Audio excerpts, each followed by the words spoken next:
ଆପଣଙ୍କ ଅମୃତରୁ ରକ୍ଷା କର ନାହିଁ। ମୃତ୍ୟୁକୁ ଭୟ କରିବାର କ'ଣ ଅଛି?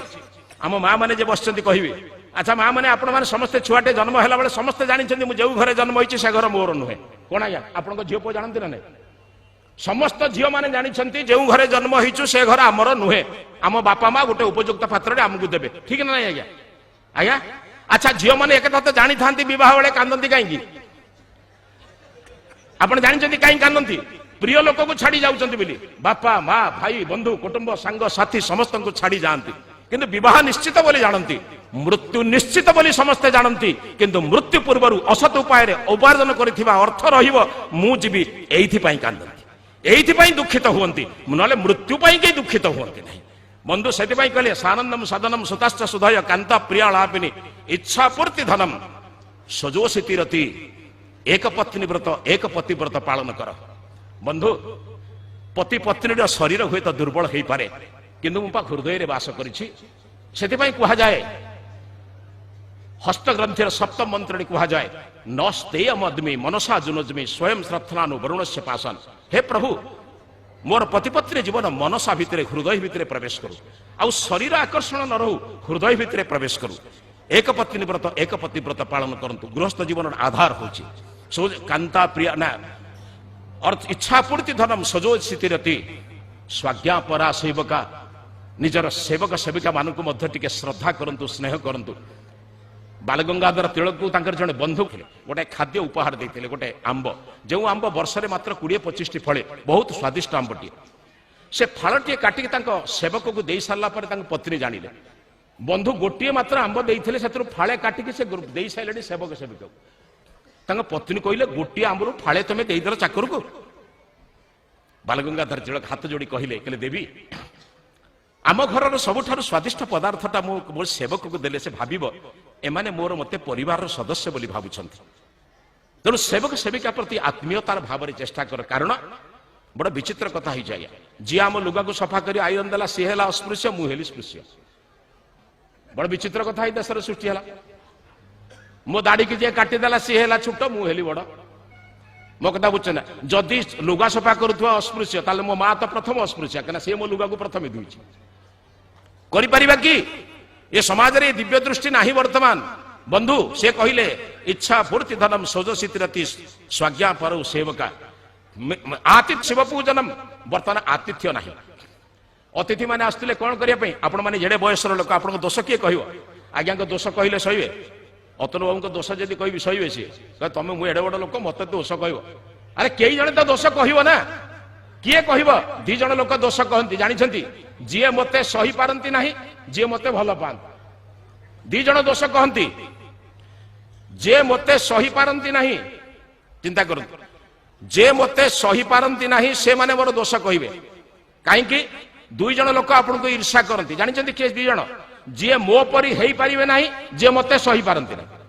କଣ ଆଜ୍ଞା ବୁଝୁଛନ୍ତି ନା? ଯିଏ ମତେ ସହି ପାରନ୍ତି ନାହିଁ, ଯିଏ ମୋ ପରି ହେଇପାରିବେ ନାହିଁ, ସେ ଦୋଷ କହିବେ। ଆଉ ଛାଡି ଦିଅନ୍ତୁ ତାଙ୍କ କଥା। କିନ୍ତୁ ପ୍ରିୟ ଲୋକଟେ ଘରେ ବସି ଚାହା ଖାଇକି କହେ, ତାକୁ କହନ୍ତି ଆତିଥ୍ୟ। ସାଧୁ ସନ୍ଥ ବିଦ୍ୱାନ ଜ୍ଞାନୀ ଗୁଣୀ ପରିବ୍ରାଜକ ଦେଶ ସେବକ ଗୃହକୁ ଆସିଲେ ତାଙ୍କୁ ଭଗବାନ ପରି ସେବା କର, କାରଣ ସେ ଆମର ଦୋଷ କହିବାକୁ ଆସିଛନ୍ତି। ଆଜି ଆତିଥ୍ୟମ ନାହିଁ, ଆତିଥ୍ୟମ ଶିବ ପୂଜନମ। ପ୍ରତ୍ୟେକ ଦିନ ଘର ଭିତରେ ପ୍ରାର୍ଥନା ହଉ, ସାଙ୍ଗରେ ଭଜନ, ସାଙ୍ଗରେ ଭୋଜନ ହଉ, ସାଙ୍ଗରେ ଭଜନ, ସାଙ୍ଗରେ ଭୋଜନ ହଉ। ଦେଖନ୍ତୁ ପରିବାର କେମିତି ହବ। ଯେଉଁ ଘରେ ସାଙ୍ଗରେ ଭଜନ ହୁଏ, ସାଙ୍ଗରେ ଭୋଜନ ହୁଏ, ସେ ପରିବାରରେ କେବେ ବିଭାଜନ ଆସେ ନାହିଁ। ତେଣୁ ବନ୍ଧୁ ଆତିଥ୍ୟମ ଶିବ ପୂଜନମ ପ୍ରତିଦିନ ମିଷ୍ଟାନ୍ନ ପାନମ ଗୃହେ। ଯେଉଁ ଖାଦ୍ୟ ମିଳିଛି ପ୍ରଭୁଙ୍କର ଆଶୀର୍ବାଦ ବୋଲି ଖାଅ।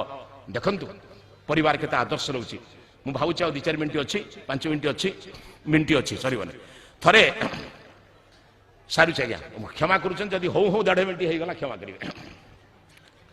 କବିରଙ୍କ ପାଖରେ ଜଣେ ଲୋକ ଯାଇ ପହଞ୍ଚି କହିଲା ମହାରାଜ ମୁଁ ବିବାହ କରିଛି ସତ, କିନ୍ତୁ ଆଦର୍ଶ ଗୃହସ୍ଥ ଜୀବନ କଣ ମୁଁ ଜାଣିନି, କେମିତି ଗୃହସ୍ଥ ଜୀବନ ଚଳିବା କଥା। କବିର କହିଲେ କିଛି ଦିନ ଅପେକ୍ଷା କର, ମୁଁ ତୁମକୁ କହିଦେବି। ବହୁ ଦିନ ବସିଲା, ଉତ୍ତର ଦେଲେଣି।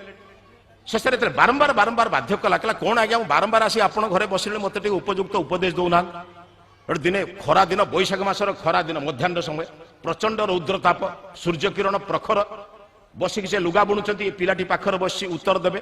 କହିଲେ ଆଜି ତତେ କହିମି, ସମୟ ଦେଖି କହିମି। ସେ ଭାବିଲା ରାତି ଆଡି କହିବ ବୋଧେ, ଲୁଗା ଫଳା ବୁଣି ସାରିଲା ପରେ। ଦିନ 2 ପରେ ପତ୍ନୀକି ଆଦେଶ ଦେଲେ, କହିଲେ ଟିକେ ଲଣ୍ଠନ ଜଳେଇ ଆଣିଲ।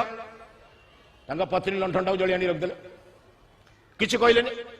ତାପରେ କିଛି ସମୟ ପରେ କହିଲେ ଟିକେ ଗୋଟେ କାମ କର, टिके भल सरबत टिके ना भल चाहा टिके करि आण गरम पानी रे जो अछि तांकर दिव्य पेय टिके करि आण तांका पत्नी माने सेमती चाहा भली जो दिव्य पेय श्रमूली करे ताकू करि आणी के 2 गिलास ए पिलाटाको गोटे गिलास ताकू गोटे गिलास देले आनंद रे पिउचंती कबीर किंतु पिलाटी पी पारुनी घटना कोन जानि छन लूण बदल रे से माने चीनी बदल रे लूण पके दिछि माने सेतिरे चीनी पकेवा बदल रे लूण पके लूणटा एते लुणिया हेछि जे केई पी पारुना किंतु कबीर आनंद रे पिउचंती या पिउना ये पिलाटी पिउनी पिलाटी चाहूछि खाली कबीर कबीर बड़ा आनंद रे हसी कहउछन बढ़िया हेछि पी देइछन संध्या बेले को पचार कहले आज्ञा मत बा उत्तर देवे कहले बा किछि बुझी पाइल ना मो पत्नी की कहली एटा नहीं आस से प्रतिवाद कला कि दिन दी पर लंठन कहीं जालिमी से मो पत्नी मत आनी चीनी बदल रे लुण पकईदेला मु प्रतिवाद कली कि कहीं पकईच बेले बेले भूल एमती हो जाए कौन बुझुन तो तेणु बंधु मु प्रार्थना करुच्ची शेष में आपण मान अनुरोध करुच्ची